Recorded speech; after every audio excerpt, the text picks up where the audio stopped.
Every day we are bombarded by reports, by studies, by analysis, by graphs showing us all sorts of results. Some of them being fully backed up by serious scientific work and some others less.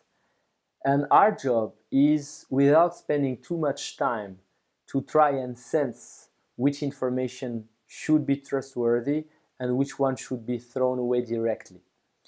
In this purpose, I've prepared for you another video, a fake video of Professor Dave Hill results on H2O drink. If you haven't seen it, I suggest you see it. And what I'm going to share with you now are factors that you should look at in order to avoid being trapped when it comes to pseudo-scientific analyses.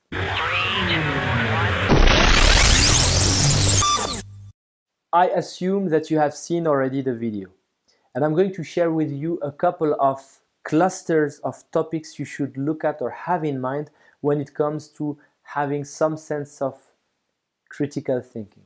The first one is asking yourself who the person is, and is this person competent and neutral.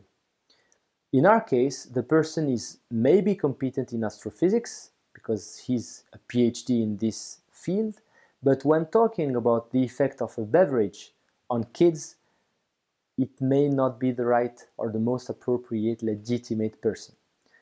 We have already one element here. The other part is, does he have an interest?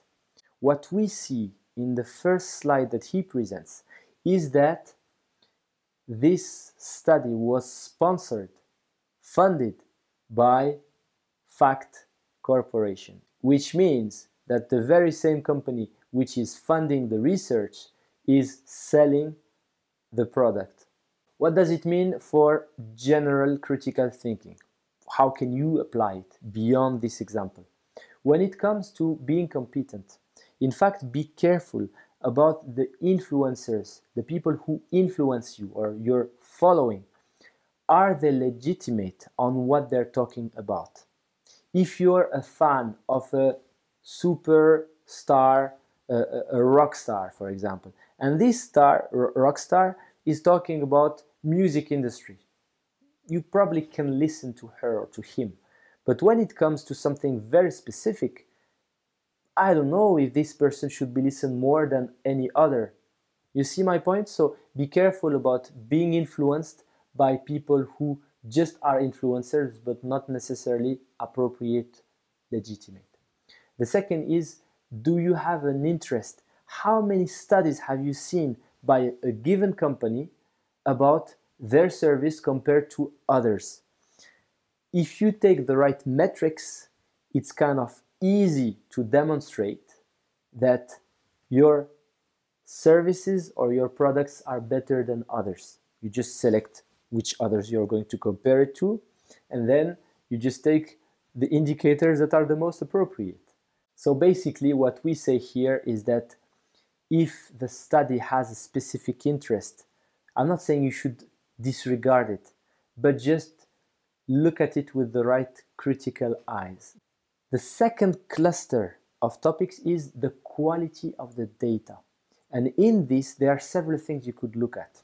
The first one is my sample representative? And in this case, obviously no. Professor Dave Hill has made an analysis with only his 2 kids, with several problems. 2 is a small number. Second, they're all from the same family. They may have specific characteristics that are absolutely not representative of a wider range of what kids could have in terms of physiology, for example. The second thing is, are you measuring something where you can see a real difference? And if you watch the graph about the average speed carefully, you'll see that while it looks really different, actually the values are very close, which probably means that there is more variation, let's say, of the measurement than real impact of that drink. The third thing about the quality of the data is how it was measured.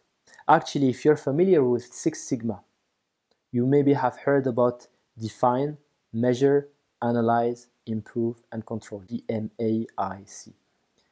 And the M stands for measure, but it actually doesn't start with measuring, but rather with doing an MSA, measurement system analysis. What you want to make sure of is that whatever you measure it with something that is precise enough to give you something that is a real value or as close as possible, rather than something that is so approximate that you'll have more noise than signal. For example, if you want to measure the speed per kilometers per hour, that's the unit, you want to know whether it's 16 or 17 or 12 or something, you need to have a measurement system that allows you at least to detect 1/10 of what you want to measure. So if you want to measure every 1 kilometer, you will expect your measurement system to be able to measure 0.1 kilometers per hour.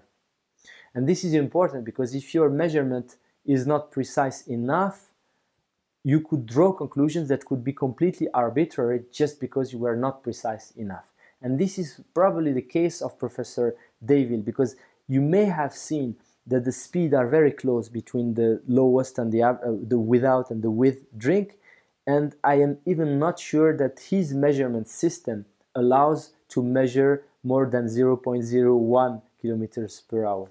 That's another way to say that probably we shouldn't really trust. There are some tricks, by the way, but I don't want to elaborate about measurement system analysis when you cannot improve the precision. This is not a Six Sigma detailed training here.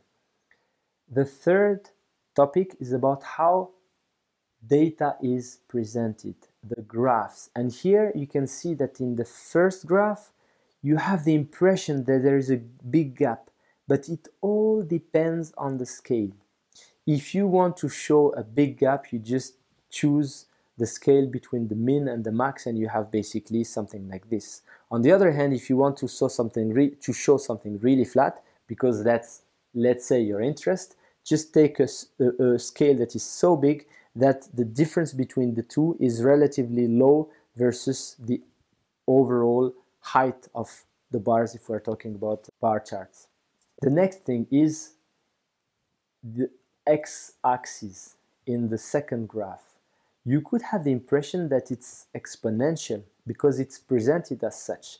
But actually, if this represents the time, you can see that Jan and Feb have the same space than Feb and April and August, which means that this very same graph could have been shown as completely linear because it just represents growing by 1 centimeter every month. 121 centimeter in the first month, 122 in the second month, 124 in the fourth month, and so on. Be careful about how things are displayed. Another example of this similar point of vigilance is I went to Stonehenge in the UK. You know that these big stones, huge stones, I thought, until I went there. And I realized that they're not that big. I still respect and I admire and I really love the place. So it's not about criticizing the place, but just to tell you that if you take a picture of something behind you, taking it from far and zooming really strongly, the effect of that will be that whatever is behind will seem to be very big. Just look at this or in photographs, let's say lessons, and you will see that you can have such things of giving the impression of. You can also have such impressions as well on looking at, let's say, pictures with the moon that seems to be really big. It's really about how you take the picture and how you zoom. This is another example of how you can be tricked by something that is just taken in an unusual way, That seems to be correct. Now you have several keys to see that you should not obviously have trusted Dr. Davil, which, by the way, has an interesting name, on his study.